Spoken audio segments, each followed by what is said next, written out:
जैसे प्रभु जी, जैसे ज्ञान नहीं है और कर्म करे जा रहे हैं, जैसे ये पंखा चल रहा है, इसको ज्ञान नहीं है कि मैं क्या कर रहा हूँ, मतलब ये तो बस चल ही जा रहा है, ये इसको पंखा चल रहा है, तुम कर पंखा थोड़ी हो। तुम तो विवेकवान, इसमें विवेक है क्या? इसका उदाहरण मत दो, इसका उदाहरण उससे नहीं लगे, बेमतलब मूर्खता वाली बात नहीं। पंखा और तुम में अंतर है।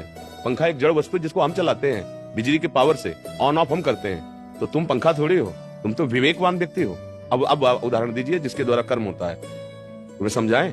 अंतःकरण चतुष्टय होता है, मन, बुद्धि, चित्त और अहंकार।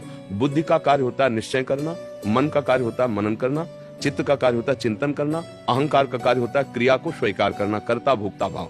ये मूल आत्मा की बात कह रहे हैं, अभी ज्ञानी की बात नहीं कर रहे हैं। अब हमें बुद्धि से निश्चय करना है कि किसे क्रिया विधान कहते हैं और किसे क्रिया निषेध कहते हैं। तस्मात् शास्त्रम प्रमाणम ते, कैसे जानोगे? तो सत्संग कीजिए, शास्त्र स्वाध्याय कीजिए, उससे पता चलेगा कि क्या कर्म करना चाहिए और क्या कर्म नहीं करना चाहिए। अब जब जान गए कि जो नहीं करना है उसका त्याग करना है और जो करना है उसकी उपासना करनी है, उसी में हमें अनुराग प्राप्त करना है, तो वही जो करना चाहिए उस कर्म को जब हम करते हैं तो हमारे अंदर का अहंकार निर्मल होता है। तब हमारा भाव खत्म हो जाता है कि मैं करता हूं। उसको दिखाई देता है कि तीनों गुणों के द्वारा गुणानुगुण वर्तन्ते मनुष्या पार्थ सर्वसा।